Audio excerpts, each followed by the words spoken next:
Welcome to part 2 of the Security Playbook PML Education Series. Let's get started. At 2:13 in the morning, a loading dock open is found unsecured.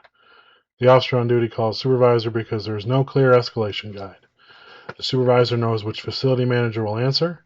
She remembers that a nearby camera has been unreliable. She tells the officer what to document, who to notify, and how to secure the opening until maintenance arrives. The incident's handled. But the program did not handle it. One experienced person did. It is a central sign of a level 1 initial and reactive program. This team may be committed, individual officers may be highly capable, equipment may be working, but outcomes still depend on memory, improvisation, personal relationships, and immediate reaction. Level 1 is not a judgment about effort, it's a diagnosis of a management system that does not yet own its capabilities. Let's take a look at level 1 as it relates to our 7 areas. First, there's leadership. At level 1, authority is unclear until the incident forces a decision. Security priorities change with the latest event. Funding is requested as an emergency. Risk treatment decisions may be implied, but the authorized risk owner is not clearly identified. The evidence is often absent. No current charter, no documented decision rights, no regular executive review, and no clear escalation threshold. The next capability is not a complex strategy. It is named ownership. Define who leads the program, who can make which decisions, who accepts residual risk, and when an issue must move upward. Second is policy and procedure. At level 1, the real procedure lives in conversation.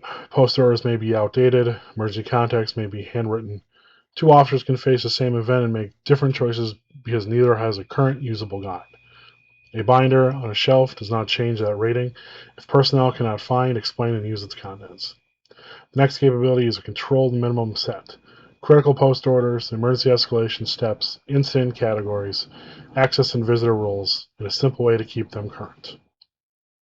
Third is people and training. At level 1, onboarding is often shadowing. Competence is assumed after someone watches the job. Supervisors correct performance informally, and drills may stop at required system tests instead of testing decisions, communications, and handoffs. Do not confuse experience with a training system. Experience leaves when the person leaves. The next capability is to define the critical tasks for each role, train them consistently, and verify performance before work personnel independently. Fourth is physical security technology. At level 1, equipment is usually managed by discovery. Failed camera is found when footage is needed. A door alarm is investigated only after repeated complaints. Keys, devices, warranties, and maintenance responsibilities may not exist or defined in reliable inventory. New technology does not solve the condition by itself. The next capability is visibility. Identify current devices, assign owners, record known failures, define how faults are reported, and prioritize restoration according to operational consequence. Short version, get stuff fixed. Fifth is operations. At level 1, incident intake may begin with a phone call, text message, or notebook entry.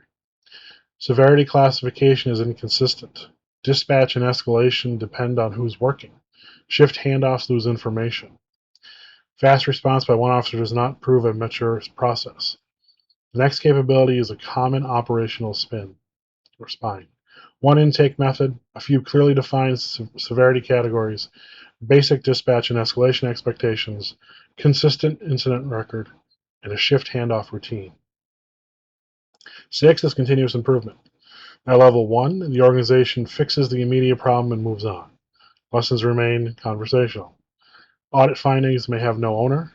Corrective actions are open only after a serious failure, and closure may mean task was completed rather than a fix was validated. The next capability is a basic learning loop. Record significant findings, assign an owner and due date, verify completion, and confirm the weakness that was actually reduced. Our 7 pillars for the Security Operations Center. At level 1, the SOC may function as a desk rather than a coordinated operation. Operators monitor screens, answer calls, issue badges, make judgment calls from memory. Contact lists, response expectations, and backup arrangements may be incomplete or untested. The next capability here is role clarity and minimum operating control. Define what the SOC owns, establish critical workflows, maintain current contacts, create a reliable shift handoff, and test what happens when power, communications, or a key person is unavailable. Now make the level check. A facility has experienced officers, working cameras, and a supervisor who can solve almost any incident. But procedures are stale. Device failures are tracked in personal notes.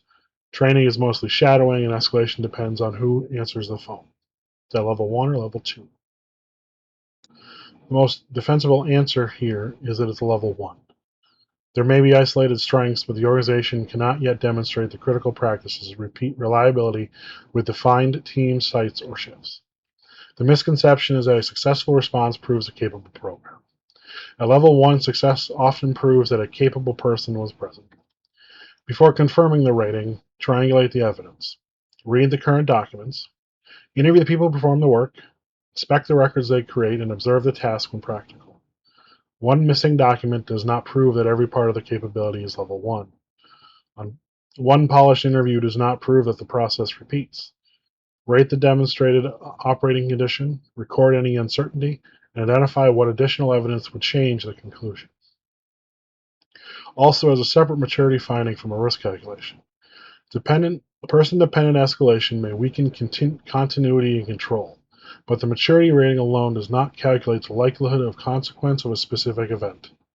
Use the finding to support a focused risk and management discussion, not just to claim that a score proves the facility is unsafe. So if you're interested, what should you do first? Do not launch dozens of proven projects. Scan all 7 areas for high consequence weaknesses.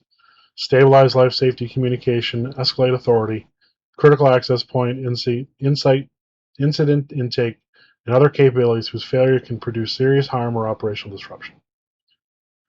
Then choose a small set of foundational actions.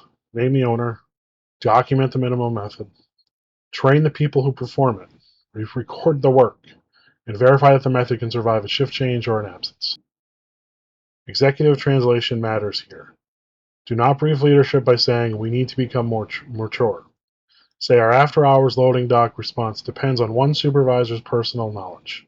We need a current escalation guide, assigned decision authority, and a tested handoff so the facility can respond consistently on every shift.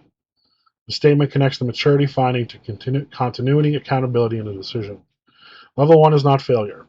It's the point where an organization can finally see its capabilities and where it's been borrowing from individuals. To move to level 2 begins with essential practices repeat without requiring the same person every time.